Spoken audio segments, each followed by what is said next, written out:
డీబీటీల పంపిణీకి line clear అయింది. తీర్పును వెలువరించింది ఏపీ హైకోర్టు. ఈ రోజు డీబీటీల ద్వారా పంపిణీకి అవకాశం కూడా ఉంది. డీబీటీలను నిలిపివేయాలని ఈసీ ఇచ్చిన ఆదేశాలను ఈ రోజు వరకు అబెయన్స్ లో పెట్టింది హైకోర్టు. ఆంధ్రప్రదేశ్ లో సంక్షేమ పథకాల నిధుల విడుదలకు అడ్డంకులు తొలగిపోయాయి. లబ్ధిదారుల అకౌంట్లోకి ఇవాళ డబ్బులు పడబోతున్నాయి.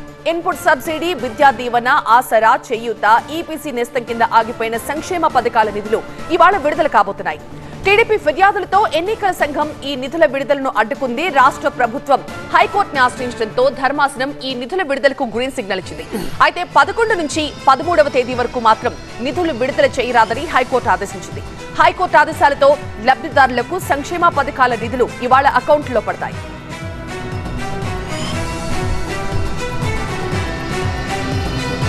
మా ప్రతినిధి వసంత్ లైవ్ లో జాయిన్ అవుతాను మరింత సమాచారం ఉంచడానికి. వసంత్, డీబీటీ నిధులు విడుదల కాబోతున్నాయి, లబ్ధిదారులు ఏం చెప్తున్నారు దీని గురించి?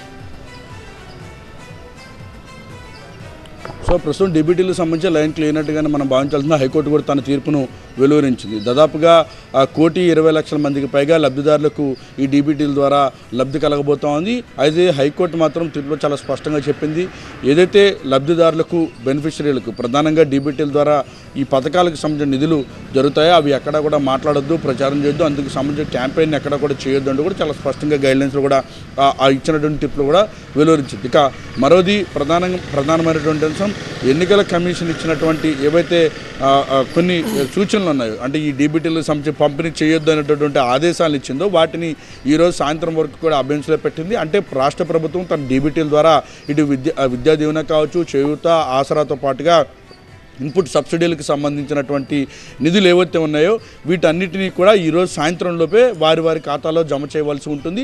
రేపటి నుంచి 13వ తేదీ అంటే పోలింగ్ జరిగే వరకు కూడా వాటిని పంపిణీ చేయడానికి అవకాశం లేదంటే చాలా క్లియర్గా కూడా చెప్పినటువంటి పరిస్థితి. ఇక ఎన్నికల కమిషన్ ఇచ్చినటువంటి ఏవైతే కొన్ని డైరెక్షన్స్ ఉన్నాయో అవి అబెయన్స్లో పెడుతున్నట్టుగా కూడా చాలా క్లియర్గా కూడా హైకోర్టు తన తీర్పులో వెలువరించింది. అయితే ఈరోజు లోపు మొత్తం అంటే ఈరోజు ఉదయం నుంచి సాయంత్రం లోపు ఎవరైతే బెనిఫిషరీస్ ఉన్నారో దాదాపుగా విద్యా దీవెన కావచ్చు, ఆసరాకు సంబంధించి, చేయూతకు సంబంధించి, ఇన్పుట్ సబ్సిడీ, అలాగే ఈబీసీ నేస్తంకి సంబంధించినటువంటి బెనిఫిషరీస్ దాదాపు 1,20,00,000 మంది వరకు కూడా వారి మొత్తం ఖాతాల్లో కూడా ఈ నగదు ఈ డీబీటీలకు సంబంధించిన మొత్తం కూడా బదిలీ కాబోతూ ఆన్గోయింగ్ స్కీమ్స్కి సంబంధించినటువంటి అంశాలు ఇచ్చినటువంటి కొన్ని డైరెక్షన్స్ ఏవైతే ఉన్నాయో వాటిని అమలు చేయాలని కూడా ప్రభుత్వం హైకోర్టుకి కూడా అప్పీల్ చేసింది. మరోవైపు లబ్ధిదారు కూడా హైకోర్టును ఆశ్రయించడం హైకోర్టు తన తీర్పునైతే వెలువరించింది. Right Vasant, thank you.